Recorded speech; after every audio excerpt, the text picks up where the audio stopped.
Hello guys, welcome back. So, in the previous video we had talked about some more methods of separation and in the last we were discussing about distillation और अगर आपको याद हो तो हमने उसमें एक पॉइंट डिस्कस किया था जब जो आप दो कंपोनेंट जिनको आप सेपरेट कर रहे हो अगर उन दो कंपोनेंट्स का जो बॉइलिंग पॉइंट है उन दोनों का difference is less than 25 kelvin तो क्या होगा। तो वहाँ पर तो हमने कहा था कि हम डिस्टिलेशन नहीं यूज़ कर सकते, तो I said we will be discussing that in the next video. So let us begin with our video with this question only, that suppose if you have two और मोर मिसिबल लिक्विड्स जिनका boiling point का difference जो है वो 25 kelvin से भी बहुत कम है, तो वहाँ पर हम क्या यूज़ करते हैं, we use the method of separation known as fractional distillation. अब ये टेक्निक डिस्टिलेशन जैसी ही है, बस इसमें थोड़ा सा फ़र्क आ जाता है। We will understand that. अगर आपको सेटअप याद होगा पिछली वीडियो में तो वो कुछ ऐसा ही था। कैन यू आइडेंटिफाई इस सेटअप में आपको क्या चेंज नज़र आ रहा है? If you can identify that's very good. If you are not able to see that then let me highlight this portion, fractionating column. Now if you remember पिछली video में ये जो आपका कंडेंसर था ये वाला, ये डायरेक्टली इस पॉइंट पे अटैच था यहाँ से थ्रू एन आउटलेट, लेकिन यहाँ पर हमने इन दोनों कंडेंसर और फ्लास्क के बीच में हमने क्या लगा दिया, हमने एक फ्रैक्शनेटिंग कॉलम लगा दिया। Now what is this fractionating column, इसका फंक्शन क्या है मैं आपको बताती हूँ, बट बिफोर दैट आपका जो बाकी मेन प्रिंसिपल है वो सेम रहेगा। क्या मतलब, जब हम इसे हीट करना शुरू करेंगे तो जिसका बॉइलिंग पॉइंट पहले रीच होगा वो वेपर बन जाएगा, it will go up and it will condense here. But फ़र्क यहाँ पर आने पर क्या हुआ, यहाँ पर इस फ्रैक्शनेटिंग कॉलम में ढेर सारे ग्लास बीड्स होते हैं। Lots of glass beads are there that are tightly filled and packed. So जब इन बीड्स के बीच में ये वेपर्स टकराते हैं, they condense back to form the liquid. तो यहाँ पर जितनी बार ये जितने सारे बीज से टकराएगा उतनी बार कंडेंसिंग होगी, जिसे हम कहते हैं कि रिपीटेड कंडेंसिंग हो जाती है। रिपीटेड कंडेंसेशन होने की वजह से यहाँ पर जो कंपोनेंट साथ में ऊपर आ गया है, मतलब कोई दो कंपोनेंट अगर साथ ऊपर आ गए हैं तो वो रिपीटेड कंडेंसेशन की वजह से एक कंपोनेंट जो है वो वापस आ जाता है और जो दूसरा कंपोनेंट है वो यहाँ चला जाता है, एंड ऑब्वियसली यहाँ पे वही आएगा जिसका बॉइलिंग पॉइंट पहले रीच होगा। पर क्योंकि हमने कहा कि डिफरेंस जो है वो 25 केल्विन से लेस है, तो हो सकता है दूसरा कंपोनेंट भी साथ आ गया हो। तो दूसरे कंपोनेंट को रोकने के लिए हमने क्या लगाया, ढेर सारे ग्लास बीड्स लगाए एक ग्लास ट्यूब में पैक करके, जिसे हमने कहा कि वो फ्रैक्शनेटिंग कॉलम है। और उसका फंक्शन क्या था, its function was to carry out repeated condensation, ताकि वो उनमें से एक कंपोनेंट जो है वापस कंडेंस होके नीचे ही गिर जाए। So this is how the fractional distillation works. Now let us see what is the principle. Principle is same as distillation, just the only difference is कि यहाँ पर एक fractionating column जो है उसे लगा दिया जाता है in between the distillation flask and your condenser, right?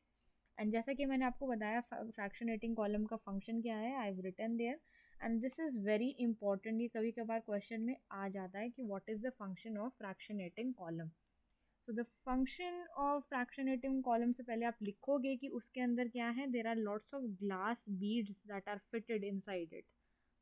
Now these glass beads inside it provide surface area for the vapors to condense repeatedly। जैसा कि मैंने आपको बताया repeated condensation करने के लिए इस fractionating column को लगाया जाता है। अब आ जाते हैं applications पर। Now these applications are both of them very important because we have to discuss them in detail. So first application is to obtain or separate the different components from crude oil. Now as you would know, crude oil से काफ़ी सारे components separate किए जाते हैं, like petrol, diesel and many other components. Second है आपका to separate different components or different gases from the air. So इन दोनों को separate कैसे किया जाता है उनको अब डिटेल में देखते हैं। For example, over here we will first discuss the case of crude oil. ना क्रूड ऑयल के अंदर जितने भी ये सारे कंपोनेंट्स होते हैं उनका बॉइलिंग पॉइंट का डिफरेंस जो है सब में आपस में इज लेस देन 25 केल्विन। तो ये टेक्निक फ्रैक्शनल डिस्टिलेशन यूज की जाती है। You can not just use simple distillation. अब क्या होता है, धीरे धीरे जैसे जैसे टेम्परेचर बढ़ता जाएगा, पहले एक कंपोनेंट सेपरेट करेगा फिर दूसरा करेगा। As you can see in the figure, पहले जब इतना था तो पेट्रोलियम गैस सेपरेट आउट हुई, फिर जब थोड़ा और बड़ा gasoline separate out, then after that different components, paraffin, diesel, bitumen, coal, जो भी उसके प्रोडक्ट्स हैं अपने अपने टेम्परेचर रेंज में वो सेपरेट आउट होते जाते हैं। So this is how it works. Now let me explain to you about the air. Like, you all know that air is a mixture of many gases. Now पहली बात, is it a homogeneous mixture or a heterogeneous mixture? Of course it is a homogeneous mixture. Why? Because all the gases that are there, they are equally and evenly mixed with each other. आप ऐसा तो नहीं है कि air में आप पहचान सकते हो कि यहाँ पे O2 है, इधर CO2 है, ऐसा तो नहीं है। They are completely mixed with each other throughout. तो air is a homogeneous mixture. अगर हम कहें कि हमें एयर के जितने भी कंपोनेंट्स हैं, लाइक CO2 है, नाइट्रोजन के हैं, ऑक्सीजन है, इन सबको अलग करना है तो हम कैसे करेंगे? अब यहाँ पे इनके भी जो बॉइलिंग पॉइंट है उनका difference is less than 25 kelvin, so we use fractional distillation. But यहाँ पर थोड़ा फ़र्क है, क्योंकि हमने क्या कहा था कि हम तो डिस्टिलेशन या फ्रैक्शनल डिस्टिलेशन किसका करते हैं? हमने कहा था कि हम मिसिबल लिक्विड्स का करते हैं, और एयर तो गैस है। तो फिर हम क्या करें? That means you will first have to convert the air into the liquid air. Now you go back to your knowledge of the chapter 1। हमने चैप्टर 1 में पढ़ा था कि गैसेस को लिक्विफाई कैसे किया जाता है। उसके दो तरीके होते हैं। Number 1 is by increasing pressure, or number 2 is by decreasing temperature. If you were saying this, then you were absolutely right. So सबसे पहले एयर को कंप्रेस किया जाता है, as I said, by increasing pressure and decreasing temperature, so it forms your liquid air. अब इस बीच थोड़ी सी एक चीज़ यहाँ पर और होती है। जो हमारी कार्बन डाइऑक्साइड थी वो भी तो, उसके ऊपर भी तो प्रेशर लग रहा है, वो भी तो एयर का हिस्सा थी। तो ये जो कार्बन डाइऑक्साइड हमारी इसके अंदर थी, जब इसके ऊपर प्रेशर लगाया जाता है तो कैन यू थिंक यहाँ पर क्या होगा? Will it turn into liquid और नॉट? ये आंसर आप मुझे देंगे in the comment box, that what will happen to the CO2। ये किस में चेंज होगा और उस प्रोसेस का नाम क्या है? तो इसको हम रख देते हैं थोड़ा साइड में। आ जाते हैं हम अपने बाकी कंपोनेंट्स में, जो कि हैं हमारे ऑक्सीजन, आर्गन, नाइट्रोजन, जो बाकी डिफरेंट कंपोनेंट्स हैं एयर के। इसको हमने रख दिया side. This you will tell in the comment box along with your name, and I'll note down who all have given the right answers and they'll get marks for that. So अब हमारे पास जो बाकी mixture बचा, उसको हम क्या करते हैं? हम करेंगे फ्रैक्शनल डिस्टिलेशन। फ्रैक्शनल डिस्टिलेशन करेंगे क्योंकि now they are liquid and of course all these three things are miscible with each other. तो अब धीरे धीरे हम उसे वार्म अप करना शुरू करेंगे, as I showed you in the above diagram. तो क्या होगा, जो जो डिफरेंट गैसेज हैं वो अपने अपने बॉइलिंग पॉइंट या फिर अपने अपने डिफरेंट हाइट्स पे सेपरेट आउट होना शुरू हो जाएंगी। तो यहाँ पर आपको बॉइलिंग पॉइंट इन्होंने दे रखे हैं ऑक्सीजन, आर्गन एंड नाइट्रोजन के। व्हाट डू यू थिंक, यहाँ पर कौन सी गैस सबसे पहले सेपरेट आउट होगी? You can pause the video and think of the answer. Okay, so यहाँ पर as you can see nitrogen का जो टेम्परेचर था वो सबसे कम है, -196। So when you are increasing the temperature, पहले -196 आएगा, फिर -186 आएगा, फिर -183 आएगा। ऐसा तो नहीं आएगा ना, क्योंकि हम तो ऊपर जाते जा रहे हैं यहाँ से, क्योंकि हम नेगेटिव टेम्परेचर्स की बात कर रहे हैं। So first of all you will get the first fraction of this one, second fraction of this one, and third fraction of this one. So this is how the different components of air can be separated by fractional distillation. I hope this much of it is clear. And ये question competitive exams में भी आता है कि कौन सा fraction या कौन सा पार्ट पहले सबसे पहले अलग होगा. So this is very important to understand.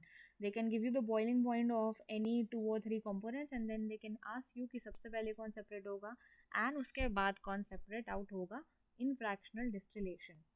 Now let us come to our last method of separation, that is crystallization. Now crystallization is something which you have already done in class 7th. So let me give you a quick review about it. यहाँ पे हमारा main purpose जो रहता है crystallisation का वो ये रहता है कि किसी भी चीज़ का प्योर सैंपल या उसकी प्योर फॉर्म कैसे ऑब्टेन की जाती है. So the case that we are going to discuss and also you have discussed in class 7th is कि how to obtain pure crystals of copper sulfate from the impure sample. तो यहाँ पर crystals या उसका pure form obtain करने के लिए we use the technique of crystallization. Now what do we do is we take a beaker, we take our impure sample that is there and हम suitable solvent लेते हैं. For example, for copper sulfate you can take water. However, you know, different compounds के लिए different solvents choose किए जाते हैं depending upon their solubility कि कौन किस में अच्छे से soluble है. So copper sulfate के लिए we usually take the solvent as water because it is easily soluble in water. अब यहाँ पर हम इसको ट्राई करते हैं कि we dissolve it in less amounts of water. Now one thing to note अब यार crystallization करने के एक नहीं काफ़ी तरीके हैं. So I'll tell you one or two. एक तो ये है कि आप उसे कम से कम पानी में डिज़ोल्व करते जाओ, मतलब थोड़ा सा पानी डालो फिर थोड़ा स्टर करो फिर थोड़ा पानी डालो फिर थोड़ा स्टर करो. एक ये कर सकते हो. एक आप ये कर सकते हो कि पानी लो एक स्पेसिफिक अमाउंट का, उसके अंदर आप इम्प्योर सैंपल डालते जाओ डिज़ोल्व करते जाओ. कब तक? जब तक कि वो एक सैचुरेटेड सोल्यूशन ना बन जाए. सैचुरेटेड सोल्यूशन मतलब वो सोल्यूशन जो अपने अंदर और सोल्यूट डिज़ोल्व नहीं कर सकता. एक सैचुरेटेड सोल्यूशन बन जाए. ये दो आपके तरीके हैं. तो जब आपका सैचुरेटेड सोल्यूशन बनाने के लिए आप कभी कभार you can heat also in order to increase the speed of process. Otherwise some can be done without heating also. उसके बाद जब हमने उसे सैचुरेटेड सोल्यूशन बनाया थोड़ा हीट करा हम उसे रख देते हैं ठंडा होने के लिए. अब क्या होगा जब ये ठंडा होना शुरू होगा तो जो प्योर कॉपर सल्फेट है हमारा वो धीरे धीरे सेपरेट आउट होना शुरू हो जाएगा in the form of crystals. And जो हमारी इम्प्योरिटीज़ हैं that will remain dissolved in the solvent. तो अब आप इसे सिंपली फिल्टर कर सकते हो with the help of a filter paper and आपके पास यहाँ पर आ जाएगा आपके pure crystals of copper sulfate. Now sometimes we usually add few drops of concentrated H2SO4 in this so as to increase the speed of reaction, but it is not necessary. But the eventual process जो है वो सिर्फ solubility पे depend करता है. जो principal है इसका वो ये है कि जो हमारी इम्प्योरिटीज़ हैं वो सॉल्वेंट में ही डिज़ोल्व रह जाती हैं और ठंडा होने के टाइम जो आपका मेन कंपाउंड है वो क्रिस्टलाइज कर जाता है, मतलब अपनी ओरिजिनल फॉर्म में आके सेपरेट आउट कर जाता है. So the principle is when the crystals are form impurities they tend to remain dissolved in the solvent while the pure crystals are separated out and they can be easily filtered, right? And if we talk about the applications that are there, number one is purification of salt obtained from sea. क्योंकि जब evaporation की जाती है sea water की you get the salt but कभी कभार उसके अंदर impurities भी होती हैं. So in order to remove those impurities उस सॉल्ट का क्रिस्टलाइजेशन किया जाता है. नाउ दिस इसमें भी जो सॉल्वेंट है वो वाटर ही लिया जाता है. And the main other purpose is to obtain pure crystals of organic या inorganic compounds like alum and lots of compound. It is you can't count them, the number of compounds you can synthesize, उतने ही compounds आप crystallise कर सकते हो. So there is not a specific number. यहाँ पे मैंने एक एग्जांपल लिखा है एलम विच इज़ जिसे हिंदी में हम फिटकरी कहते हैं, दैट इज़ पोटाश एलम. उसके लिए भी उसके प्योर क्रिस्टल्स बनाने के लिए भी ये टेक्निक यूज़ की जाती है. Lastly one very important point which comes in the exam, it is important. That why crystallization is better than evaporation. मतलब कि जब हमने सॉल्ट और वाटर को अलग करना था, हम सीधा सीधा इवेपोरेशन भी कर सकते थे, पर हम डायरेक्टली क्रिस्टलाइजेशन भी कर सकते हैं एंड करते ही हैं। Why is it better? So the two points are, number one, कि कभी कभार क्या होता है, कुछ सॉलिड्स जो हैं वो डीकम्पोज कर जाते हैं जब उन्हें हीट किया जाता है टू ड्राइनेस। मतलब in order to evaporate the solvent, कभी कभार सॉलिड जो है वो डीकम्पोज कर जाता है उसको हीट करने के चक्कर में।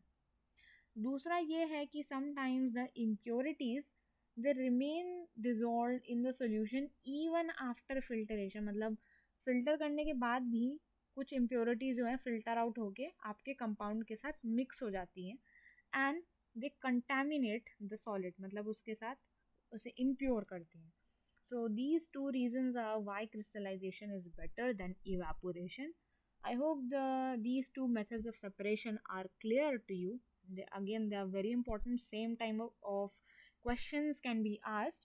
बस यहाँ पर ये है कि इस वाले पार्ट के ऊपर स्पेसिफिक क्वेश्चन भी कभी कभार आ जाता है, that how do you separate the different components of air. So I hope आपको ये सारे कंसेप्ट क्लियर होंगे। With this you complete the part of methods of separation. मतलब कि जितने भी हमने मेथड्स ऑफ सेपरेशन इस चैप्टर में डिस्कस करने थे वो हमने ख़त्म कर लिए हैं। We had discuss in total 7 methods of separation along with their diagram, their setup, principle, application, and some few important points. So in the next video, we'll talk about one more topic of this chapter about the elements and compounds. So if you are clear with this video, then do click the like button. And if you're new to the channel, then subscribe and hit the bell icon. So I hope the concepts are clear to you. If you have any doubt, of course, then you can write it in the comment box given below. So, and yes, do not forget to write the answer of the question which I had asked over here, कि इस carbon dioxide का क्या होगा जब हमने यहाँ पर pressure increase किया था. So do write the answer along with your name. So we'll see you in the next video. So bye and take care.